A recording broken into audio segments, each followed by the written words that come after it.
हमारे भाई साहब माननीय उमाकांत जी को और उनकी पूरी टीम का बहुत बहुत अभिनंदन करना चाहती हूँ, बहुत बहुत साधुवाद देना चाहती हूँ। और मैं हम सब के लाडले लोकप्रिय नेता, जिनके लिए हम आज भी सब लोग बहुत व्यथित रहते हैं, ऐसे हमारे बड़े भाई सम्मानीय लक्ष्मीकांत शर्मा जी के चरणों में शत शत नमन करती हूँ। बंधुओं, हम सब मिलकर पुनः इस देश की तकदीर और तस्वीर बदलने के सहभागी बने।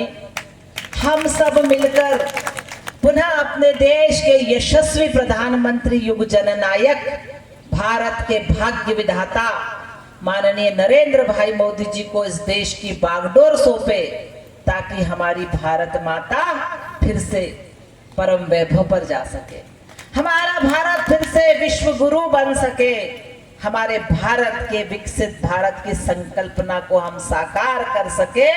इसके लिए हम सबको तैयार होना है।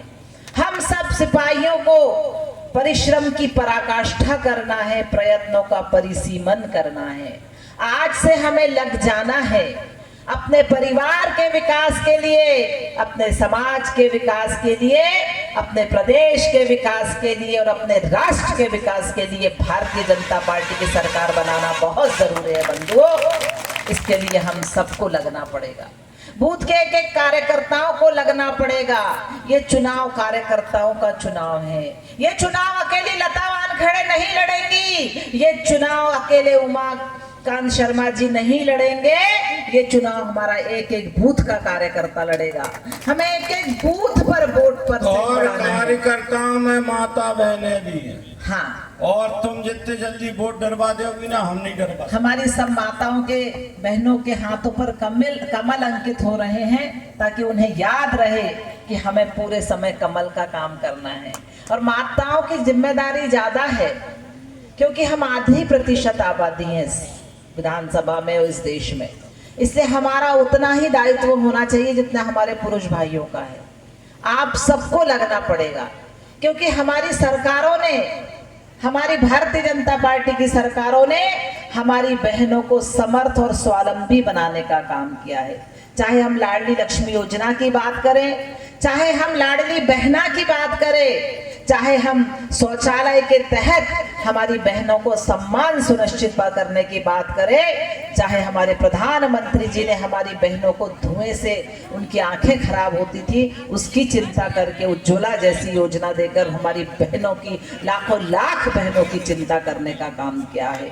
जनधन योजना के माध्यम से लाखों लाख हमारी बहनों के, हमारे भाइयों के खाते खोलने का काम किया है। उनके जीवन को सम्मान पूर्वक जीवन बनाने का काम किया है। 25 करोड़ लोगों को गरीबी रेखा से ऊपर उठाने का हमारी सरकारों ने काम किया है।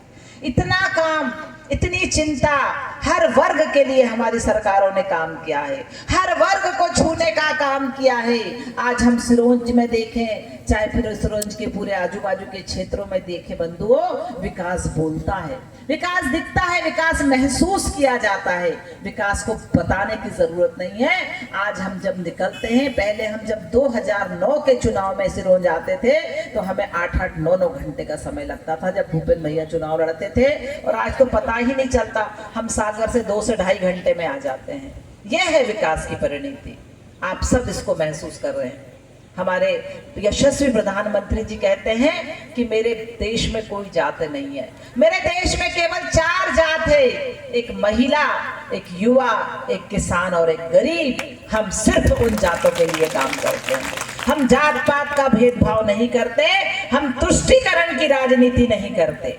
आज भाई साहब ने अभी इतने विस्तृत तरीके से हमको समझाया कि किस तरह से कांग्रेस के शासन काल में किस तरह से तुष्टीकरण की नीति के तहत किस तरह से हमारे भाई बहनों का अपमान हुआ, किस तरह हमारे देश को कलंक लगे, किस तरह से हमारे प्रधानमंत्री जी ने हमें गुलामी की बेड़ियों से आजाद किया है, किस तरह से हमें हमारे कलंकों को, इतिहास में लगे कलंकों को धोने का काम किया है, और किस तरह से हमारी सांस्कृतिक विरासतों को सहेजने का काम किया है। वो राम जो हमारे रोम रोम में बसते थे, वो राम जो हमारे 125 करोड़ देशवासियों के आस्था के केंद्र हैं, वो राम जिनको हम सुबह उठते ही याद करते हैं और वो राम जिनको हम सोते तक याद करते हैं। ऐसे हमारे राम 500 वर्ष टेंट में बैठे रहे, लेकिन किसी ने उनकी सुध नहीं ली। उनकी सुध लेने वाला केवल इस देश में एक ही माई का लाल हुआ, और वो है प्रधानमंत्री नरेंद्र भाई मोदी। और उन्होंने इस हमारे राम जी का दिव्य और भव्य मंदिर बनवाकर 125 करोड़ देशवासियों को सुकून पहुंचाने का काम किया है। बंधुओं, हम जो राम को लाए हैं, हम उनको लाएंगे और भारत में फिर से हम भगवा लहराएंगे। तो इस भगवा लहराने के लिए एक एक बहन को, एक एक भाई को परिश्रम करना पड़ेगा। एक एक भाई को बूथ पर जाना पड़ेगा, हर लाभार्थियों से मिलना पड़ेगा, हितग्राहियों से संपर्क करना पड़ेगा, उन्हें जताना पड़ेगा कि किस तरह से भारतीय जनता पार्टी की सरकार ने उनके जीवन शैली को बदला है, उनके जीवन को बदला है। ये हमें याद दिलाना पड़ेगा। जो कहीं इधर उधर भटक रहे हैं, हमारे तो हमारे होते हैं, लेकिन जो इधर उधर भटक रहे हैं, उन्हें चुनौती के रूप में लेकर हमें उन्हें अपने साथ लेकर आना है। ऐसा मोटिवेशन हमको करना है। बंधुओं, आप सबको बूथों पर डटना है, भारतीय जनता पार्टी के सिपाही बनकर, क्योंकि हम राष्ट्रवाद के लिए काम करते हैं, हम भारत माता के लिए काम करते हैं। हम एक दूसरे से रक्त से सहोदर नहीं है, हम विचार से सहोदर हैं। राष्ट्रीयता हमारा गोत्र है, हम एक दूसरे के पूरक हैं। इसलिए भारत माता के इस यज्ञ के लिए, भारत माता को परम वैभव पर ले जाने के इस यज्ञ में एक एक कार्यकर्ता बंधु को आहुति देना पड़ेगा, एक एक कार्यकर्ता बंधुओं को लगना पड़ेगा। जब आप लगेंगे और अपने अपने बूथ को प्रचंड बहुमतों से विजयी बनाएंगे, तब आपको स्वयं अपने आप में आत्म अनुभूति होगी कि आपने भारत माता के लिए कुछ किया है, आपने राष्ट्र के निर्माण के इस यज्ञ में अपनी आहुति दी है। तो आइए हम सब संकल्पित होंगे बंधुओं, हमें सबको संकल्प लेना पड़ेगा कि हम आज के बाद घर में नहीं बैठेंगे, हम परिश्रम की पराकाष्ठा करेंगे और अपने अपने बूथ पर 370 प्लस वोट से विजयी बनाएंगे। क्योंकि भगवान का दिया कभी अल्प नहीं होता, टूट जाए वो संकल्प नहीं होता। लक्ष्य को ओझल ना होने देना अपनी आंखों से बंधुओं, क्योंकि जीत का कोई विकल्प नहीं होता, जीत का कोई विकल्प नहीं होता। मेरे साथ दोनों हाथ ऊपर करके मुट्ठी बांध के संकल्प लीजिए, हम अपने अपने बूथ पर जाएंगे और कमल खिलाएंगे। बोलिए भारत माता की, भारत माता की, भारतीय जनता पार्टी जिंदाबाद, जिंदाबाद जिंदाबाद, भारतीय जनता पार्टी जिंदाबाद, जिंदाबाद जिंदाबाद। जय हिंद, जय भारत, जय मध्य प्रदेश, जय कार्यकर्ता। लता दीदी राज करे, हम तुम्हारे